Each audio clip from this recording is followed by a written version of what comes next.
Today, we wanted to talk about a few things about Buffer's new salary formula and a little bit about transparent salaries in general. So, the first Buffer salary formula 2 years ago now made a pretty big splash, worked out pretty well for us for the time I've been at Buffer. Why did y'all feel like we needed to give it an update now? It's a great one. Shall I give this one a stab, Leo? Go for it, yeah. Cool. So I think, yeah, we've had an interesting journey with salary and compensation and how we do that at Buffer. I think fairly early on we did put out this salary formula, and that worked really well for us for a good couple of years, and really was kind of held together pretty well. I think one of the ways we approach the salary formula is that we always felt like, maybe, and that's part of the DNA of Buffer in general, is we wanted to be pretty lean. We feel like we wanted it to really fully encompass Buffer at the time and the needs that we had for the salaries we had to choose, the roles we had in the team, but at the same time we didn't want to make it so comprehensive that it would cover every single scenario and fully cover the growth of Buffer that far into the future. And so, yeah, I think over time it's felt like it's being, kind of been stretched quite a lot, and we've started to see some key flaws in that original formula, and some of those were around how do we think about different roles. And I think I guess the key one was to really be able to be super competitive in markets like San Francisco and New York, but still have really great salaries in other places as well. And I think the original formula, I think probably the top thing that comes to mind for me between the original formula and what we've ended up with now for this new formula is that the original formula made it so that the SF and New York salaries felt not competitive enough, and we've just not been getting people from those locations. And I think that would be a useful addition to the team from many different perspectives. And then at the same time, I think I guess specifically the old formula is based around just location. So the role is the same. The role has a base, and that's the same no matter what location. And then there's just an addition for your location. And I think that didn't take into account the market rate for that specific location, and that's the key thing that we've changed. So now it allows us to be both more competitive in those markets, but also have the right salaries for all the other markets as well.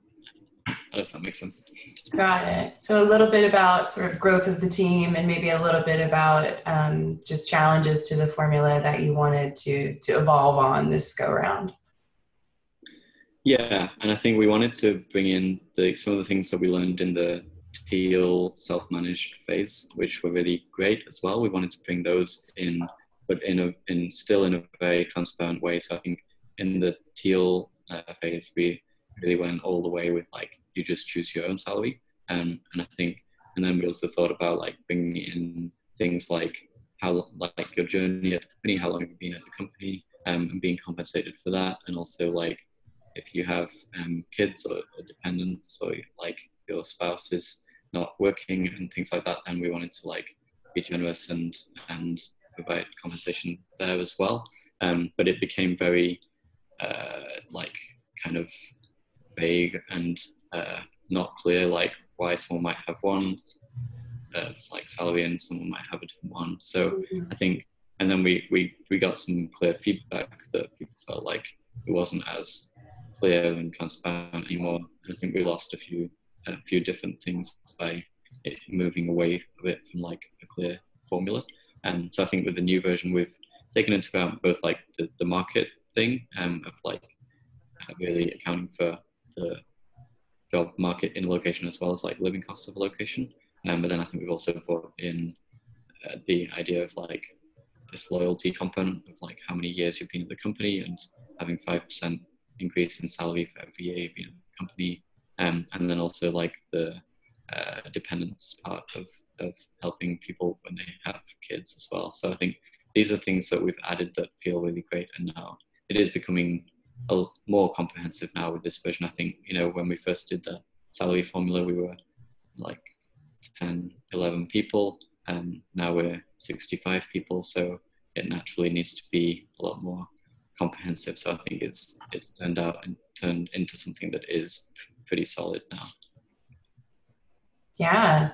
One element that is really different and new in this version is what we're calling the good life curve. Could y'all explain what that is and how that idea came about?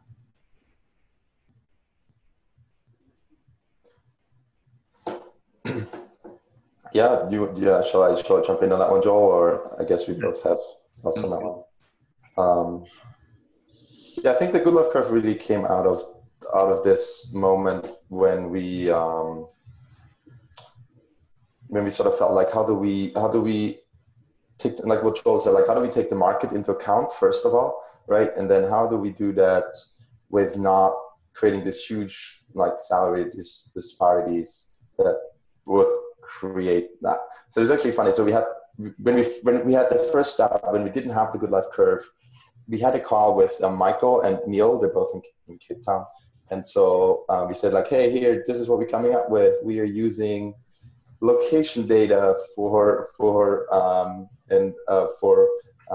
salaries more now, like market location data, and they were immediately like, don't do that, like so low, like, and so we were like, oh, okay, that makes sense, so we had these two opposing forces. The one is the market data, and that sort of dictates that there is a difference between San Francisco and Cape Town, which, you know, things come in as like purchasing power, right? And like market power, and like how do you attract talent in those places with what salary, right? And there were sort of the opposing forces were sort of, which Neil and Michael helped us see, I think, sort of saying, but Buffer is not a Cape Town company, right? And it doesn't feel fair when someone in the same role makes 100K less, right? Or 100K more, right? And also like saying that, like, you know, Buffer, you know, because Buffer is not a distributed company, a lot of people, we give people a lot of freedom that they can actually explore different places where they want to live, right? Sort of, they can move around. And so it was like these, in my mind at least, these opposing forces that were sort of like, you know, crashing against each other. And we were like, how do we take care of both of them, right, in a meaningful way? So first of all, we were like, both of them are, we think are valuable, right? But we need to sort of mitigate them. And so we created this. So actually with Colin's help, who's our math PhD genius, I think first with Joel, who's already like an engineer who already came up with, I think, the first formula. And they were like, we need to take this to another level with Colin, bring his like Cambridge math skills into play, and I think that was fun. Right, you already had the first version, right, Joel, that you actually built, right? Yeah, I think we came up with a very rough one, or like at least the idea of the good life curve, which was like, okay, it was kind of like this idea that the really low cost of living places should be brought up higher, like proportionally higher than like the higher cost of living places. So we had this like vision of like, at Buffer, we've always wanted to be generous. We feel like we have like this huge opportunity ahead of us, and we want to make sure that we're paying like quite well above market, so that everyone can focus on the opportunity and not have, you know, money as a really big issue for them. And so I think that was where the original kind of good life curve idea came from, was like, okay, we want to make sure we end up above market for everything, but maybe the lower cost of living places end up like a lot more, like really well above market. And then San Francisco and New York, we wanted to end up kind of still above market. And I think just to contrast that with like the first formula that we had, was like we ended up like well below market for San Francisco and New York for the really high cost of living, like the really high like market places. and we ended up like really, really well above market for Cape Town because we didn't really have as much of a differentiation on like the location and the market. So yeah, I think that was the first like, where we came from. But it was very like manual and ad hoc when we first came up with the idea of the Good Life Curve. It was like, oh, this place is this and we should pull it up this much and nothing. And then like that's when we got Colin involved, and he like thought about it from like math and like formulas and like multiple different algorithms to come up with like you know, how much each place should be lifted depending on the cost of living and the market rate and like many factors like that. So convenient to have a mathematician on team so we can make that happen. Yeah, very convenient. How long did this process take? It seems like it was pretty involved. Yeah, I think it took like maybe a few months, right?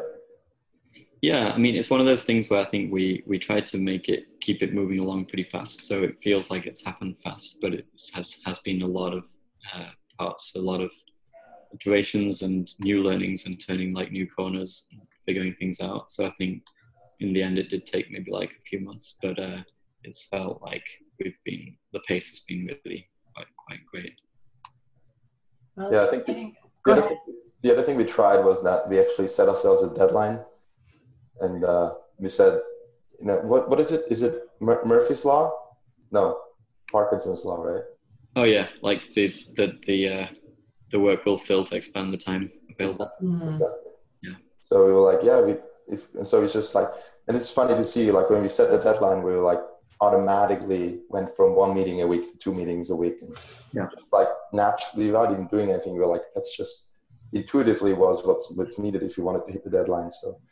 Yeah, it took us a while, but I think we also did it alongside a bunch of other things that we were doing, right? So, yeah, and we also, I guess, and that's something we can also come to if that's useful, is like the things that we've not managed to include in this next iteration that we know that we would like to add in a future iteration. I think like as soon as we set the deadline, that's also something that kind of like clicked into place. It's like, okay, there's things we're not going to be able to kind of include and cover here, and we just have to start prioritizing and being disciplined and cutting certain things out. And so yeah, I think but it's turned out great because I think there's this long gap between the previous formula and then like self-managed phase, and quite a few salaries feeling a little bit out of place and things ending up a bit more ad hoc, which is interestingly exactly the reason we had a salary formula in the first place, and one of the key problems that I come across a lot, or like that a lot of people know from like that happens in a lot of companies, is like salaries are being done on a case-by-case basis, ad hoc, and can end up really all over the place. So yeah, I think we felt like this real urgency to like get the first version of this new formula out there so that we could like really get back to that path. And so but yeah, there's a few things that we want to like definitely improve on a lot for the next version as well. Sure.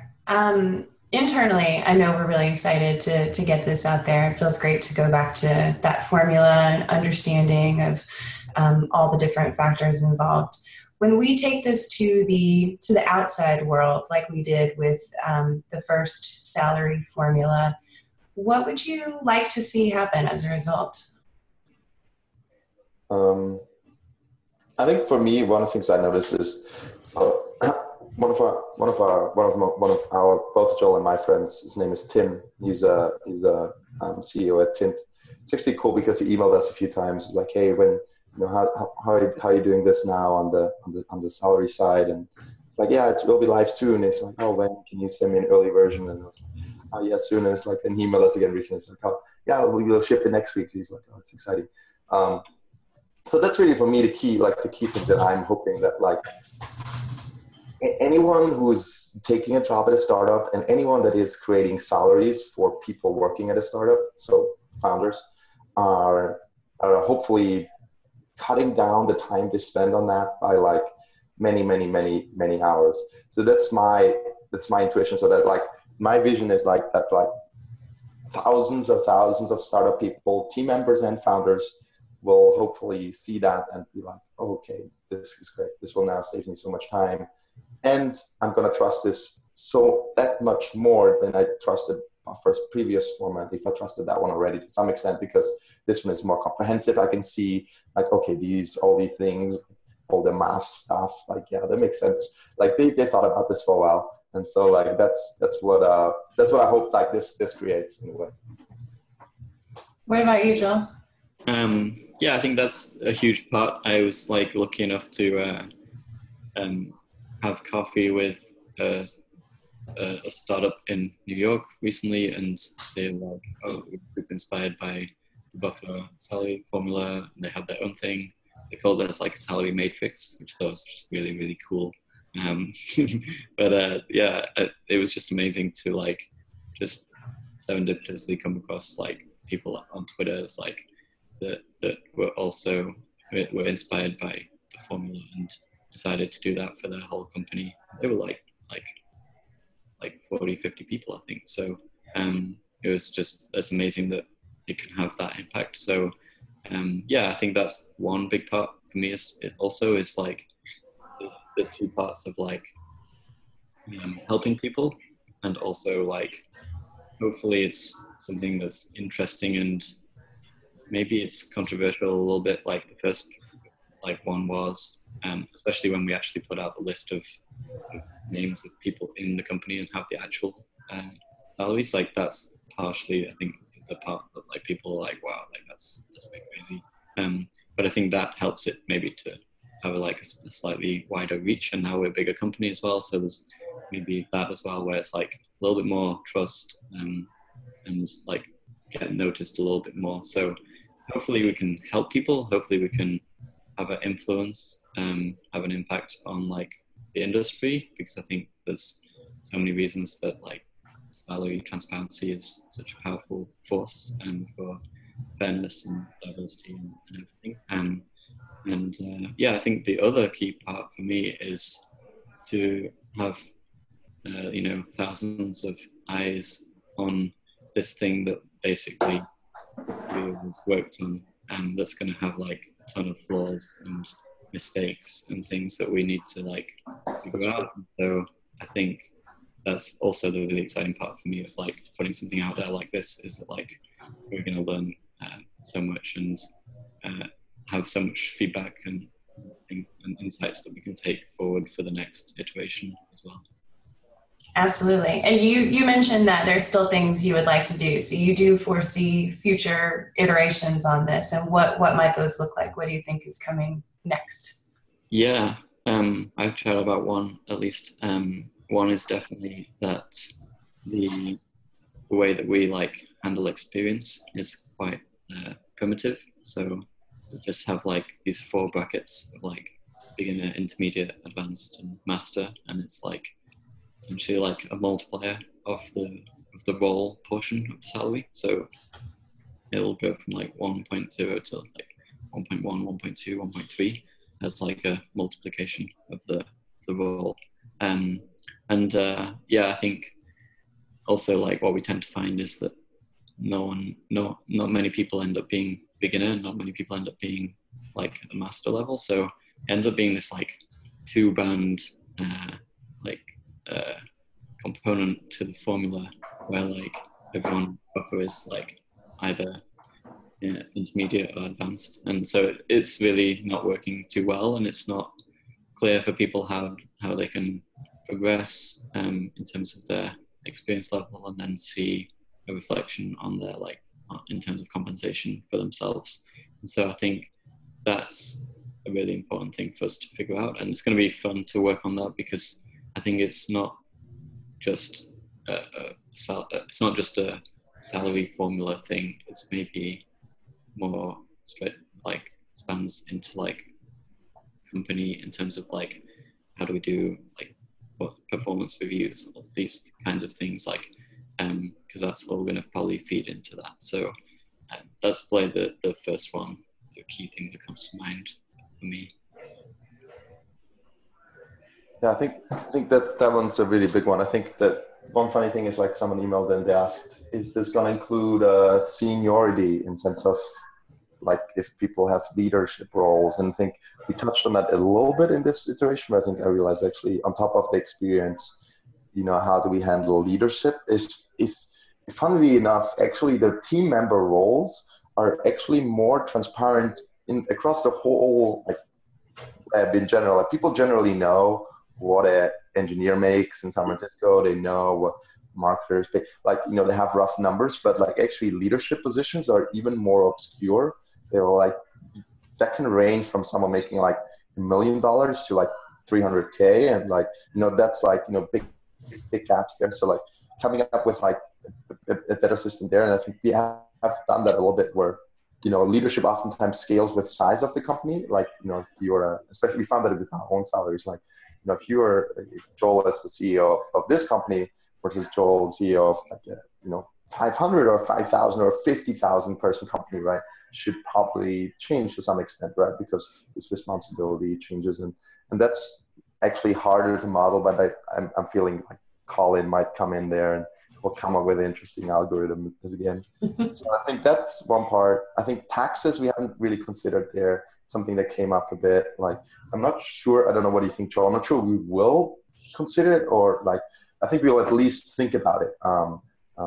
Because like every country has different taxes. Like, you know, so we've learned this right now. Like people in France, they get like hit with this like weird double tax. They get taxed another, I don't know, 20% on top of everything they already been taxed on. Like, and it's like, well, like their salary should probably be higher if they pay so much tax. But then they get so much benefit because they do that from the country they're in, right? They don't necessarily pay for healthcare separately, but then Buffer covers healthcare. So there's like a few tracks that like I'm unsure about. I don't know if anything more comes to mind for you there. Yeah, and things like exchange rate, then it gets like very detailed, like very nuanced of like, oh, like the exchange rate changes, and that changes in terms of like what the US dollar salary converts into and the purchasing power and everything. Yeah. So yeah, some of that gets, I think that those kind of things are things that I think we might touch on eventually, but there's a certain point where you have to be like, okay, we've grown a lot since the first version, but we're still, you know, this is still something that, you know, me and Leo took on, but maybe eventually we'll have someone in the team that ends up, you know, maybe there's a point where we're like 200, 300 people where like, okay, this has to be like constant adjustments being made and new like locations and markets being calculated and things like that, where we start to say, okay, it's almost like a full-time role, or at least like a full-time like kind of people or HR kind of role that has that as a responsibility. Maybe when we get to that point, we could start to take in a lot more of these things into account. Yeah. I think the other thing that's actually not externally facing so much, which is really very Buffer specific, that I think Joel and I tossed around a lot is nomading. So like we have this weird problem, or not a problem, but this amazing situation really, where because Buffer is distributed, people end up like traveling all the time and living 2 months over there, 2 months over there. And it's like, should every month you go somewhere, your salary change? Should you actually get paid more because it actually costs more to travel if you still have a full-time place where you pay rent at home? Is that all just your choice and Buffer shouldn't get involved because, you know, you do whatever you want? So like, I think that's sort of unclear. I think probably worth another. Yeah, I think one of my thoughts on that is that it's a challenge. I think there's a few things we need to figure out on nomading beyond salaries as well, like where I think we are involved because we encourage it. It's part of our value of like working smarter and like living smarter. Is like finding that place in the world where you feel happy and productive, and some people are exploring the world to find that place, and that's great. And so yeah, I think that's a really, really challenging one. I'm not sure. It's really difficult, like the different places you nomad, like the costs can vary drastically, but then it is more expensive to be traveling than to be permanently based somewhere. So Wow, a lot of factors here. It seems like you guys could keep going on this for quite some time if you Yeah, were so inclined. I think it'll be never finished. Yeah, Yeah. That's kind of how we like projects at Buffer, right? Keep going, keep iterating. that's right. Yeah. Cool. Well, I'm really excited to get this out into the world. We'll have a lot of great information with the blog post and a lot of other goodies. Is there anything else you guys wanted to tell folks about this before we wrap it up? I think there's one key thing that I think Joel and I talked a lot about. It's just sort of things that Buffer has an opinion on, or essentially we have a strong opinion on as well. And I think the two things that come to mind is dependence and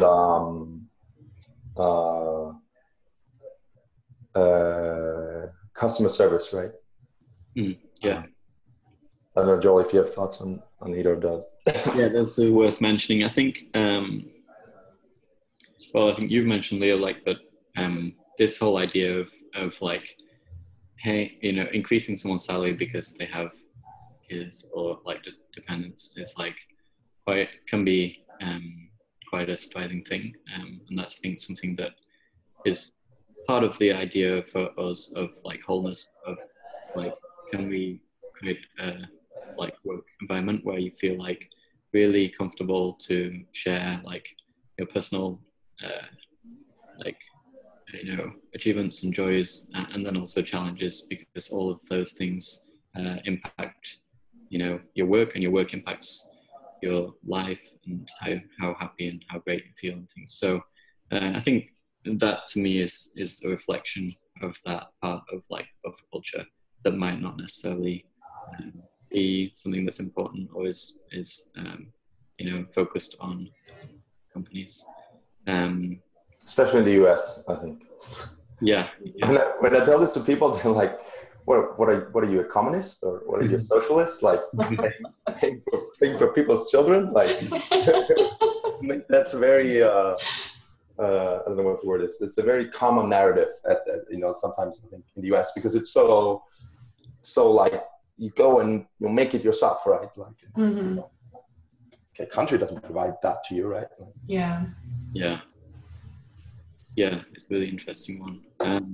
Yeah, and then I think custom service is the other one where like, so one of the parts of the new salary formula is we have this idea, I think, of being able to, so we're looking at all the market data for every different role, and we find the role out there in the market on PayScale or Glassdoor that feels most equally representative of like the roles that we have in the company. And I think we had to build something into formula where sometimes we find the role that feels most equivalent, but it still feels that it doesn't fully capture our opinions or beliefs, or like how we see that role is in the company. how valuable it is, right? To us. Yeah, how valuable it is to the company, and how skilled someone needs to be to really be in that role if they're at Buffer. And so you put a customer service position into Glassdoor and PayScale, and the result you guys thought was too low for how we value customer service. Is that what you're saying? Exactly. Okay. Yeah. So that's where we've like we've kind of deliberately increased the salary there for customer service. And that's a similar thing in a way to the Good Life Curve for like the markets as well, in a sense. But yeah. And that's just based on how much we value customer service as a company? Yeah, I think it's based on how much we value customer service. You know, customer service has been for a long time being like a core part of our vision. It's something that we've really like prioritized a lot. We've always had generally a higher ratio of like the customer service team has been a higher like proportion of the team than like most companies that I know that I speak to. And then also I think the level of care that we try to provide, and and like detail we provide in terms of and this comes from the Buffer culture and values itself, I think in my mind is like just how far we go with trying to be like empathetic and trying to respond fast, and just I think the kind of person that you need to be in a customer. So in like a happiness hero at Buffer, and we even have a different title, like we called it happiness hero because we felt like it's different at Buffer. So it's kind of maybe a different level of skill, or just a different, it's a very specific type of person that embodies those values and can really make, you know, and everyone that they come across like make their day better. Is that the only role where Buffer stepped in and said, we value this a little differently? I think it might be one other one, right? Or... I think we've done a few adjustments. I think the other ones we have done some other adjustments, but I think this one, the other ones are different to this one. I think we adjusted, for example, the product creator, or we adjusted the data analyst. But the reason we adjusted those is less because Buffer inherently values the role differently. It's more because the description didn't fit 100%. For example, at Buffer, the product creator is the equivalent we have as the product manager, whereas the product manager actually carries generally more responsibility from a management perspective in most companies than they do at Buffer from a management perspective. And so we were like, because of that, at least right now, because of that, like we didn't want to like, say like, take that at face value. We actually wanted to reflect that, because someone would see that at Buffer and be like, well, they're getting paid product manager salary, but they're not really a manager in here, a Buffer Alpha product, right? They actually have some other skills, like they're slightly differently organized there. So it's more, that was more, to me, those are different. I think the data analyst, we did that as well. And one other one, we did that as well. But I think the customer service, what Joel described, I think that is the only role where that was the clear reason for it. Got it. There was a couple of roles where we found that it felt like the description was applying to a quite much larger company and a slightly wider scope of like of responsibilities, but the description felt really great apart from that. And so there's some like that where we actually decided to lower it a little bit. Got it. Interesting. Yeah, I could ask you guys questions about this probably all day, but appreciate the time we've spent on it. Feels like this might be a good place to leave it. Sounds good. All right. I'm sure folks will have lots of questions for us, and we're looking forward to getting the formula out there so people can ask them. This will be good. Right. Thanks so much, Al. Thank you, Courtney.